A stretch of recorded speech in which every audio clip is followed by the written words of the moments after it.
teacher.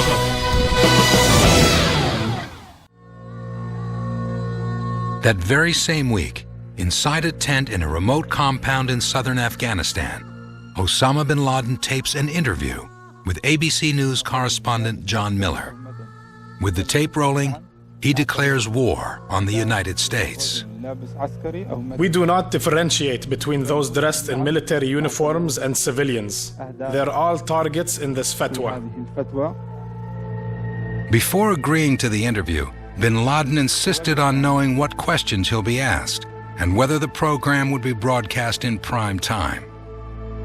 It was his coming out party as a terrorist leader. He needed to introduce himself to the United States through an American news medium. Bin Laden's message is crystal clear. He demands that U.S. troops leave Saudi Arabia, where they have been stationed since the 1991 Gulf War.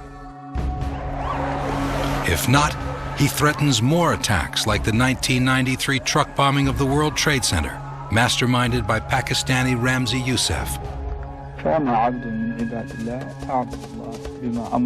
We anticipate a black future for America.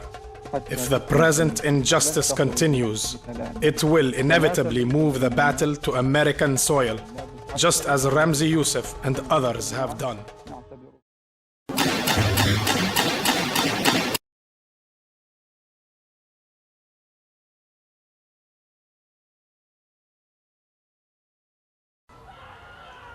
McVeigh had read the book over and over after his arrest. A quote from it is found in a packet of papers in his getaway car. It says the real value of the attack lies in what we taught the politicians and bureaucrats. They learned this afternoon not one of them is beyond our reach.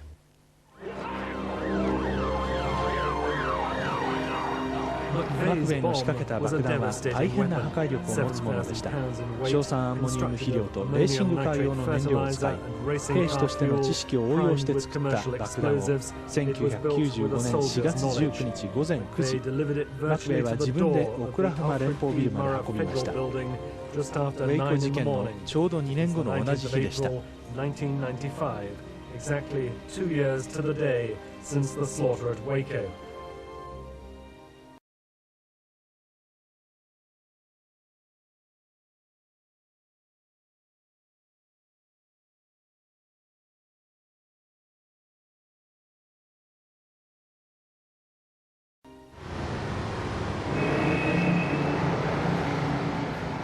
アメリカの平均的な街ともいえるオクラホマ。人々は政治的暴力などテレビで見る遠い国の出来事と思っていました。オクラホマでテロなどとても考えられないと思っていたのです。テロ防止協会のデニス・レイマー将軍です。事件の全容がつかめてきたとき、このような事件はアメリカのどこで起きても不思議はなかったのだと気づき、愕然としました。それまでテロリズムというと大抵のアメリカ人は危ない外国に行かない限り自分とは無関係だと思っていたんです。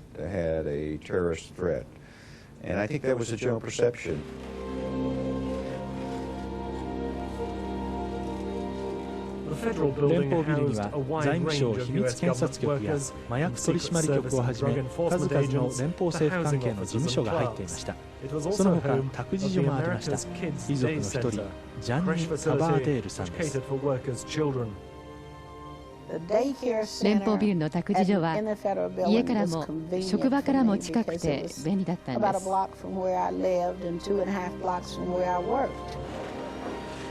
託児所はビルの表側にあり、爆発の影響をまともに受けました。まだよちよち歩きを始めたばかりの19人の子供たち、そしてほぼが犠牲になりました。ウェイコでも子供たちが犠牲になったことを指摘し、マクベイは後に目には目をと語っています。すべてが吹き飛びました。道を隔てた駐車場の車も燃えていました。血まみれで倒れている人、血まみれの子供を抱いて逃げ惑う人。私はビルの中からアーロンとエライジャを助け出さなきゃと思いました。私が助けにさえ行けば大丈夫だと信じていました。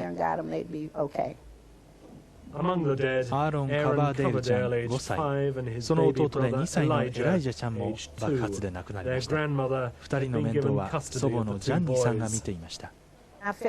裏切られたって感じました。何より神に対して怒りを感じました。水曜の朝、私は子ども病院の礼拝堂でどうか2人が生きていてくれますようにって必死で祈ったんです。その願いさえ聞き入れてくれたらもう何もいらないと神様に祈ったんです。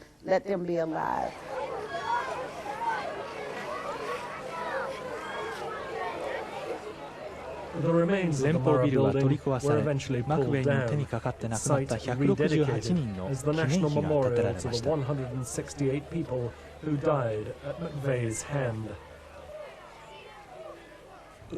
記念碑からは力強いメッセージが伝わってきます。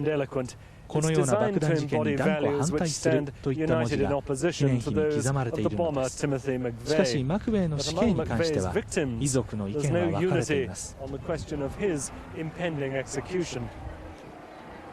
バド・ウェルシュさんは一人娘のジュリーさんを爆発で亡くしました。当時ジュリーさんは23歳で社会保障事務所で働いていました。ジュリーさんは命の大切さを信じ、死刑には強く反対していました。そしてウェルシュさんもマクベイの死刑に反対しています。ウェルシュさんです。刑務所に入っている人間を殺すなんて間違っています。私はこの5年以上研究してみて、アメリカにおける処刑の実態を知りました。処刑はイベントなんです。処刑の時間も知らされています。5月16日の朝にはアメリカ史上最大のマスコミのお祭りが開かれるんです。そして夕方にはこれが政治的なお祭りとなるわけです。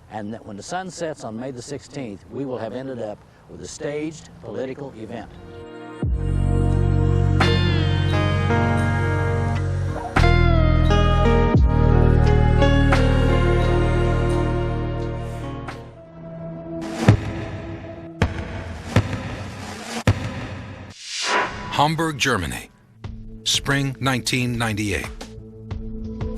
Muhammad Atta has just returned to graduate school after taking a 3-month unscheduled break.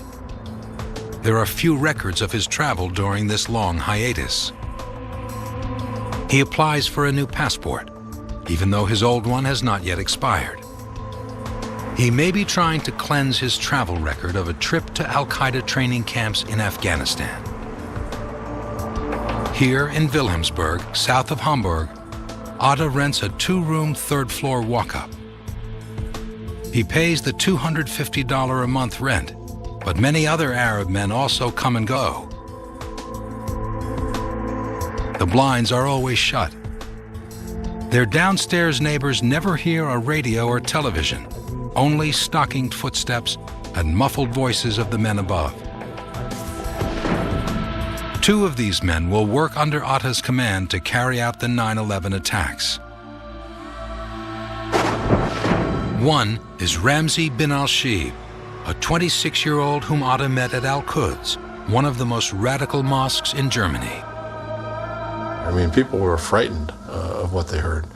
Parents warned their children not to go there. It has this sort of this very harsh, weighty message, but it also has this embrace, and the combination of the two is powerful. At the mosque, Atta's cold and often rude behavior is balanced by bin al-Shib's good humor and playfulness. He is seen as the peacemaker at Al-Quds, where the 2 friends lecture to young men on the Quran.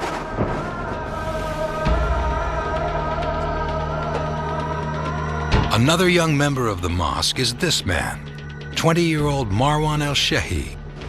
Shehi grew up in a rural part of the United Arab Emirates, where his father was a prayer leader at the neighborhood mosque. He is a born storyteller. Shehi's engaging personality, as well as his knowledge of Islam and the Quran, draw the others toward him. The 3 men gather to pray. It is Shehi who leads Atta and bin al-Shib to embrace the radical Islamic interpretation of jihad, a process that ultimately convinces them to become martyrs in a suicide mission.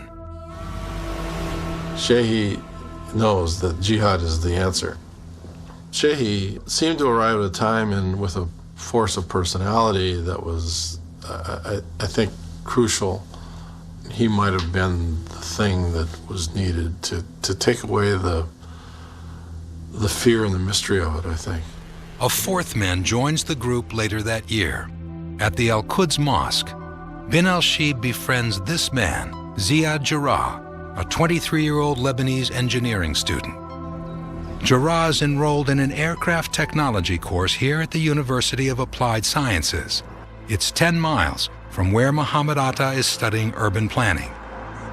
In the 1980s, Jarrah attended private Christian schools back home in Beirut, Lebanon, and enjoyed the trappings of a westernized middle-class existence.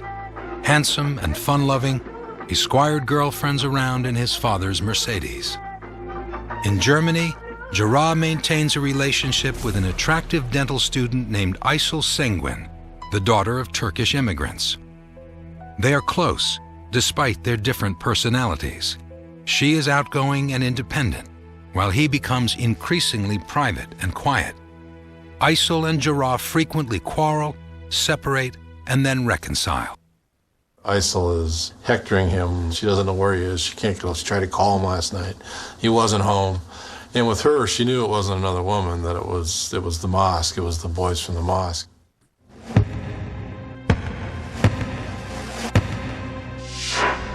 Nairobi, Kenya, August 7th, 1998.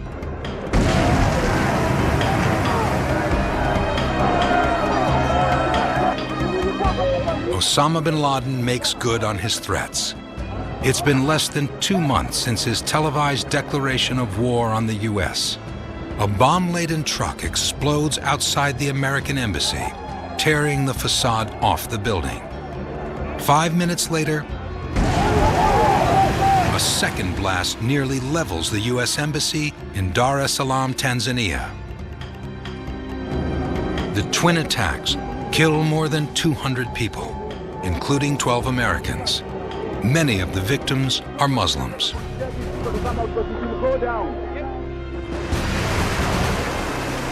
Two weeks later, President Clinton orders retaliation. Today, I ordered our armed forces to strike at terrorist-related facilities in Afghanistan and Sudan. The U.S. unleashes scores of Tomahawk cruise missiles against targets in Sudan and Afghanistan, including a pharmaceutical plant in Khartoum, Sudan, that was allegedly producing chemicals used to make nerve gas. Some Americans, however, view the military strikes as a way for the president to divert attention from another crisis, a sex scandal involving Clinton and a White House intern named Monica Lewinsky.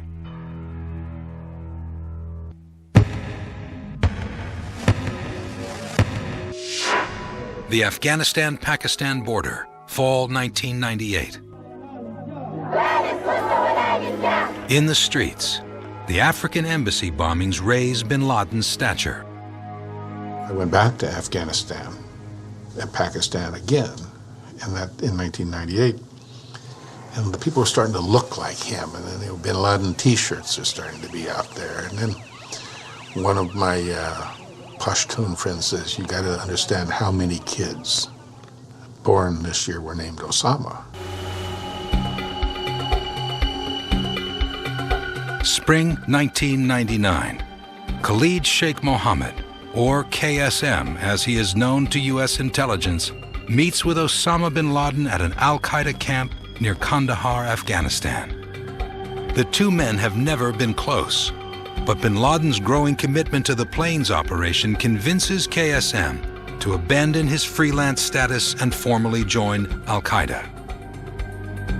They discussed potential targets, including the White House, the Capitol Building, the Pentagon, and the World Trade Center. That fall, 4 young disciples of radical Islam make their way from Hamburg, Germany, to an al-Qaeda terror training camp in southeastern Afghanistan. The men fill out application forms. They provide details about their education, work skills, and language abilities. People who could travel without much question were valued. People who could speak English, who lived in the West, were valued. So sort of, it isn't even them themselves so much as the things that they brought with them. The last question, would you be willing to participate in a jihad operation? Then, they are invited to bin Laden's personal residence at the compound. It's a rare honor for al-Qaeda recruits. Bin Laden asks the men if they are willing to carry out a jihad mission in the United States. Bin al-Shib and Shehi had long since embraced the idea of martyrdom. But Atta has been considering returning to Egypt to care for his ailing mother, and Jarrah has just married his Turkish girlfriend. Nevertheless, all four accept taking an oath of fealty to bin Laden. They all knew before they left Kandahar that they were going to die for Allah. How? They don't know. Where? They don't know. They just didn't know the details exactly, so that if one or more of them were apprehended, they wouldn't be able to give up the full details of the operation. Bin Laden designates Mohammed Atta, the oldest and most educated of the group, as the leader. Atta is obedient and obsessive in his attention to detail. Mohammed Atta and Ramzi bin al-Shib cross the border from Afghanistan and make their way to Karachi, Pakistan. There they meet with KSM for further training. KSM will be the mission's paymaster and day-to-day supervisor. After years of discussion, the idea of flying hijacked jetliners into buildings in America now has a budget, a leader, and a plan.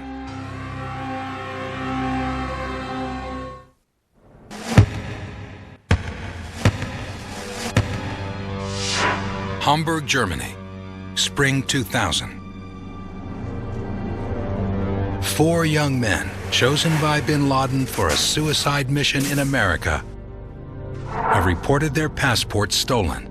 They receive new ones with no record of their trips to Afghanistan. With the clean documents, 3 of them, Mohammed Atta, Marwan al-Shehi, and Ziad Jarrah, apply for and receive U.S. visas. But the U.S. denies a visa to the 4th man, Ramzi bin al-Shib, because he's viewed as someone who may try to immigrate to America.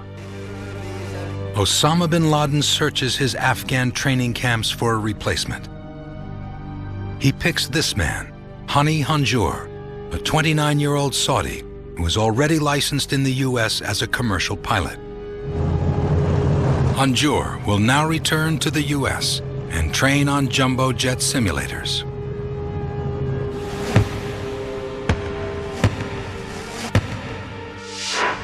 Newark, New Jersey, May 29, 2000. Marwan al-Shehi, the Hamburg cell member who knows the most about the Quran, passes through U.S. immigration here at Newark Airport. 5 days later, ringleader Mohammed Atta also arrives through Newark. Ziad Jarrah, the easygoing Beirut native with a Turkish wife, arrives on June 27th. He flies to Venice, Florida, where he begins taking lessons here at the Florida Flight Training Center. He showed initiative and paid attention to detail. He was sharp. And I thought he had good potential to become a good airline pilot. Within a few weeks, Atta and Shehi also wind up in Venice. They sign up for classes here at Huffman Aviation. They rent this pink bungalow in Nokomis, just minutes away from their flight school. Their landlord was most impressed because even in the summertime, they didn't turn the air conditioner on. By mid-August, Jarrah, Atta, and Shehi all pass their flight tests. The FAA grants them licenses as private pilots. But they lack the skills to navigate a large jetliner, so they enroll in advanced training on simulators which replicate the controls of a commercial aircraft. The men have never actually flown a jumbo jet, but by the end of 2000, they have enough skills to guide one into a target. 70 miles away, at this Air Force base in Tampa, members of the U.S. military's Special Operations Command are reviewing an unusual chart. It reportedly identifies both Atta and Shehi as likely members of an al-Qaeda terror cell operating within the U.S. The officials decide they cannot pass this information along to the FBI, in part because the men are holding valid U.S. visas and may be off limits from intelligence gathering by the military. Protect and defend the January 20th, 2001. George W. Bush is sworn in as President of the United States. So help me God. Congratulations.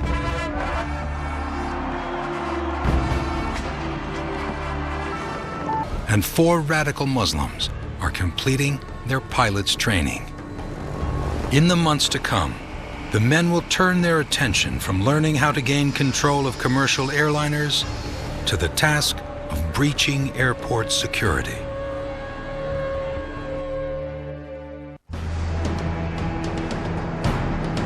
Spring 2001.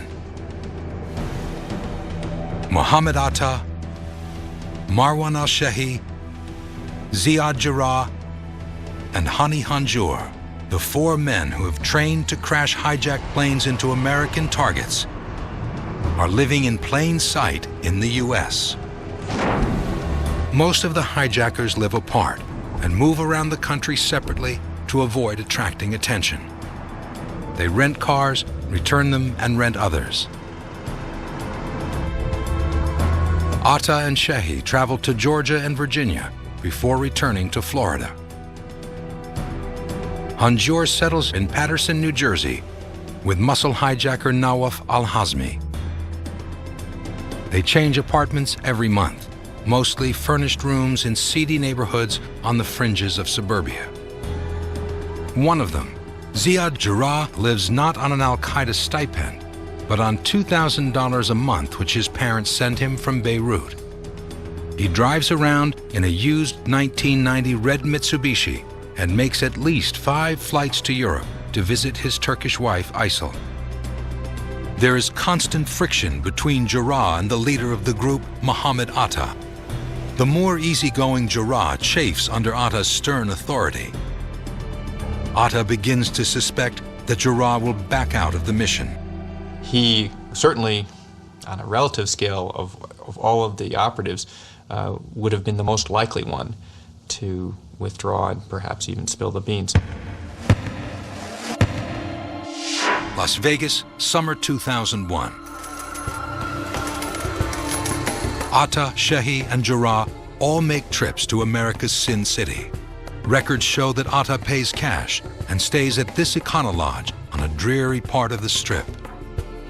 No one sees the men gamble, but Atta and Jarrah access the web at a local internet cafe. For months, the men move freely about the country. They use their real names on hotel ledgers, driver's licenses, and plane tickets. They were among us. You know, they lived among us for over a year before they attacked us, and they did not stick out. It's not like they had 2 heads or horns or anything like that where you could immediately identify them as people who were coming to kill us.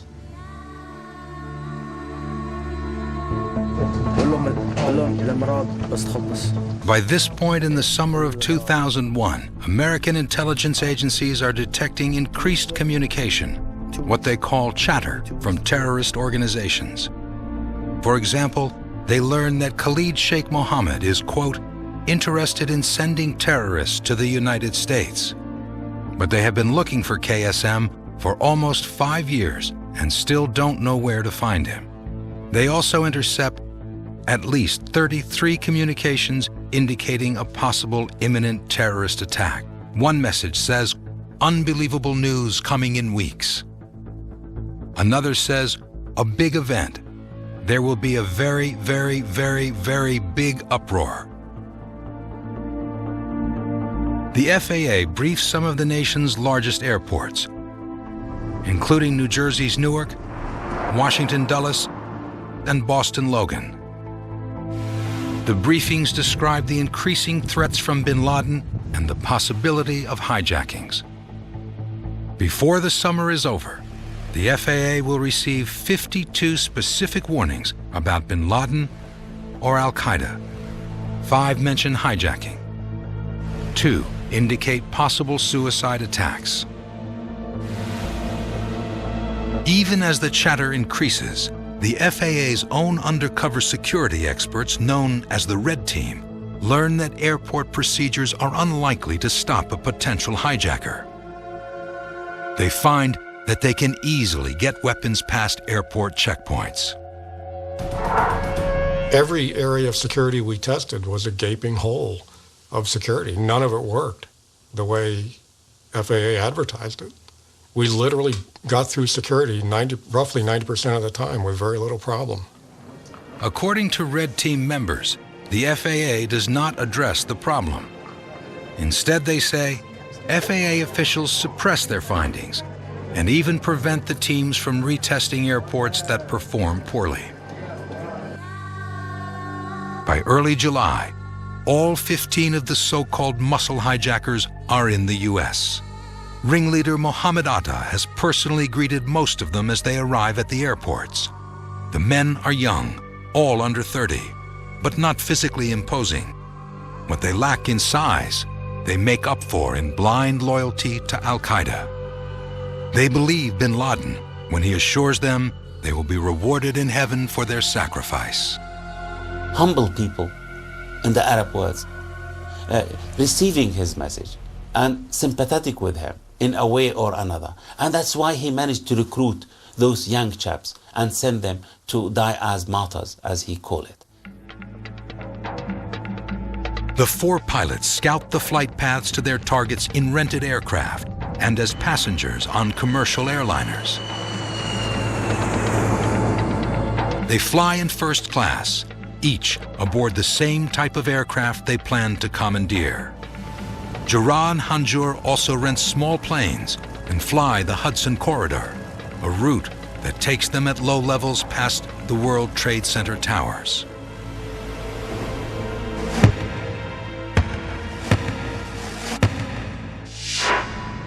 Costa Dorada, Spain, July 2001. Mohammed Atta travels to this seaside village where he cloisters with Ramzi bin al-Shib. Bin al-Shib, who was denied a U.S. visa, is now acting as bin Laden's messenger to the hijackers. At the meeting, he tells Atta that bin Laden wants to launch the attack immediately. And Atta, at that time, according to bin al-Shib, expressed some doubt about whether the White House would be as easily attacked as something like the Capitol, which is a much larger structure. Atta says he needs to delay the operation for 5 or 6 weeks. He's worried that he doesn't have enough time to train the muscle hijackers. Atta also needs to organize 4 teams with separate itineraries into what he hopes will be a single cataclysmic event. But bin al-Shib gives Atta a clear message. Bin Laden fears the U.S. might uncover the scheme. He wants the operation carried out as soon as possible.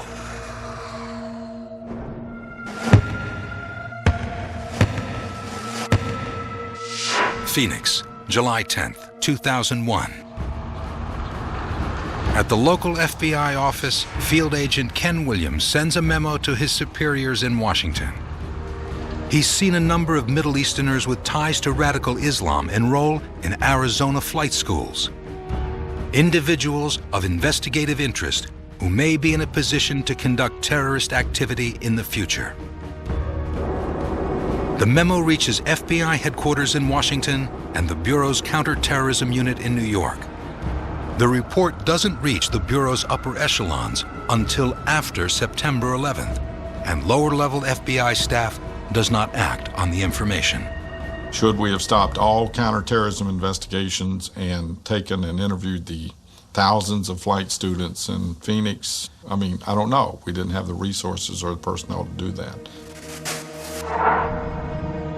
Mohammed Atta books tickets with specific seat assignments on cross-country commercial flights out of Boston and Newark. The team leaders go from training their crews to rehearsing the precise steps necessary to take over a jetliner. Atta's plan is to smuggle simple weapons aboard the aircraft, including utility knives with small retractable blades. The hijackers sit in a carefully thought-out pattern. The muscle hijackers will be here in first class near the front of the cabin. The pilot hijacker will be a few rows back, and the last member of the team behind him. They refine the plan by studying routine in-flight operations. When the flight attendants begin coffee service, when the seatbelt sign is turned off, whether the cockpit doors are locked. The plan is for the men in front to storm the cockpit and kill the flight crew, allowing the pilot hijacker to take control. They will then slit the throat of at least one passenger or crew member and leave that person bleeding to death in the aisle. This, they hope, will neutralize any threat from the passengers.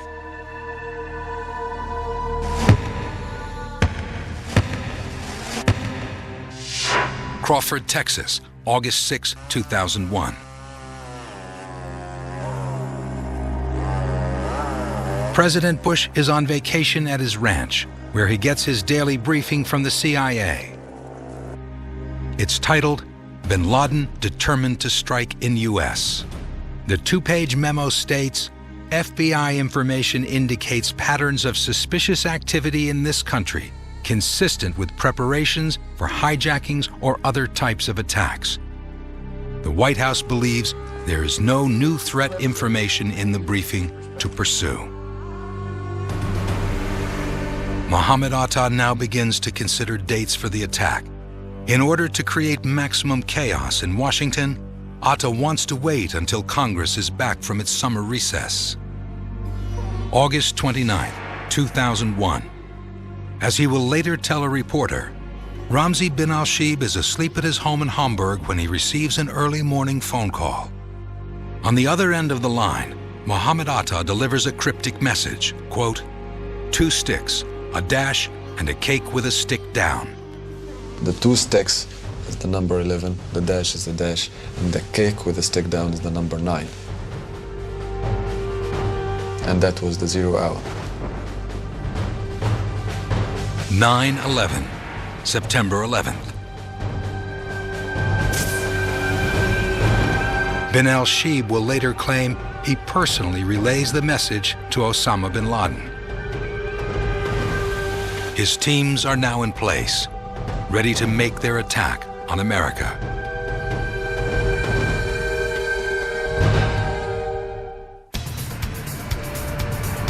September 2001. The 4 teams of hijackers make final preparations. They visit area gyms and use local libraries for access to the internet. On one occasion, an ATM surveillance camera captures this photograph of pilot Hani Hanjour and muscle hijacker Majed Mukhed during seemingly routine daily activities. They are tying up loose ends before executing a plan they hope will kill thousands of people and spark a global confrontation. As has become his custom, Osama bin Laden seems to be announcing his intentions.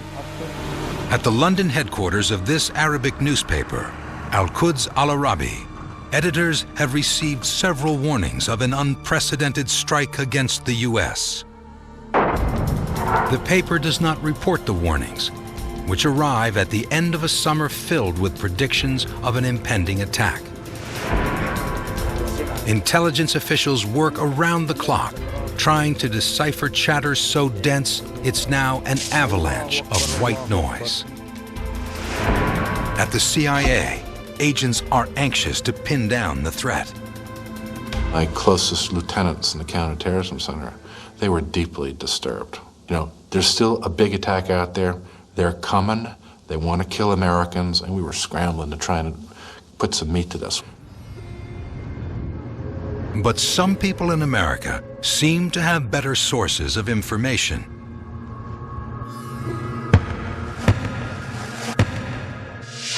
Brooklyn, New York, September 6th. A freshman is studying a beginner's English text here at New Utrecht High School. But the boy a recent Pakistani immigrant is distracted by the Manhattan skyline visible out the classroom window. When the teacher asks what he's looking at, the boy points toward the World Trade Center. He says, "Do you see those two buildings? They won't be standing there next week." The teacher dismisses the comment. The FBI will later verify that this conversation took place. But agents do not determine how the boy could have known about the coming attacks. September 9th, Ziad Jarrah, who has been a constant cause of concern to Atta, may be having second thoughts. He calls his family and tells them that he'll attend a cousin's wedding in Lebanon on September 22nd. He says he has purchased a new suit for the occasion.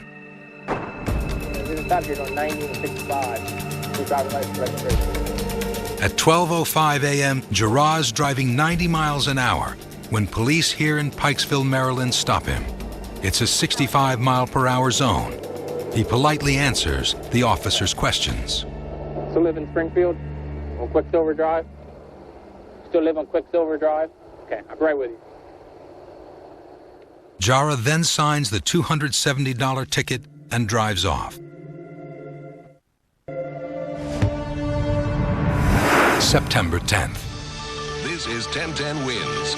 You give us 22 minutes, we'll give you the world. Good morning. It's 73 degrees at 12 o'clock on this Monday, September 10th. I'm Brian Carey, and here...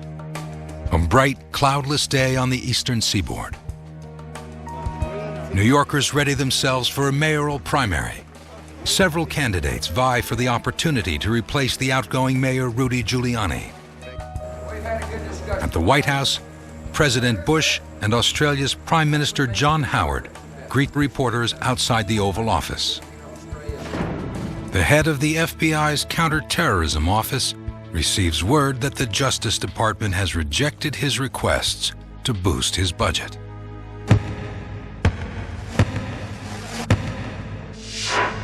Portland, Maine, 5:43 p.m.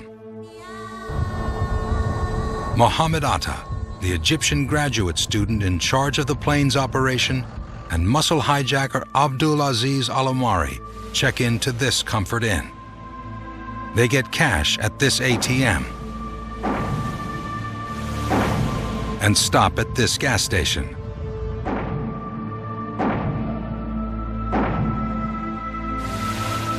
At the local Walmart, they purchase 2 utility knives like this.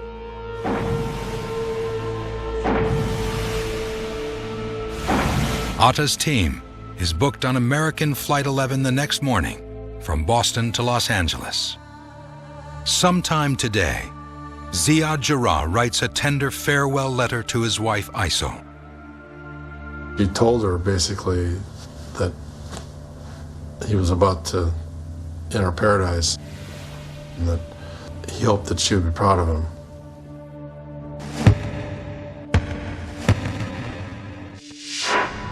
Boston.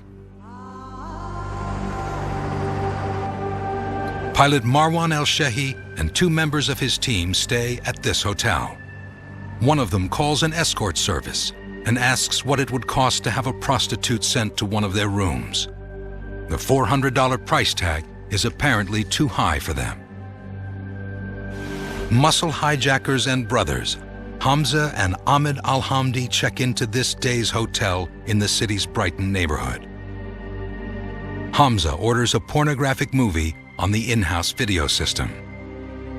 Shehi's team holds 5 tickets on United's morning flight 175 from Boston to Los Angeles.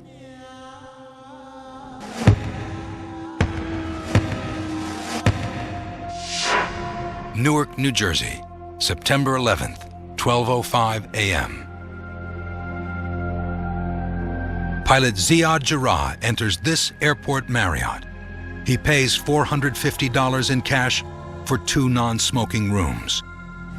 Jarrah and his team have 4 tickets for later this morning on United Flight 93 from Newark to San Francisco.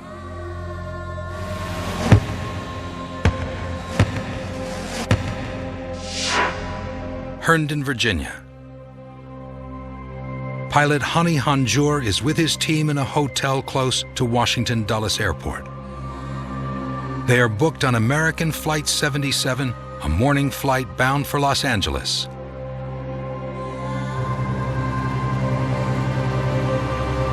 All 19 of the hijackers are now in their hotel rooms. Some have trained to fly huge jets. Others only to kill with a small blade. Some of the men read a set of instructions entitled Last Night. The handwritten document directs them to stand firm and inspect their weapons.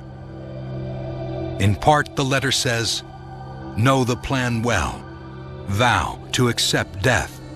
Purify your heart and cleanse it of stains. Let your breast be filled with gladness. To God we shall return." 19 men go to bed, knowing that the next morning they will attempt to execute an attack based on their deeply held beliefs in radical Islam.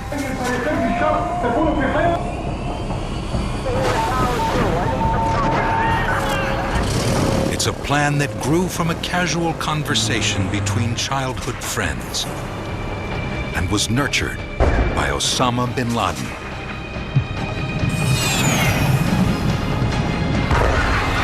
They will bring the jihad to America.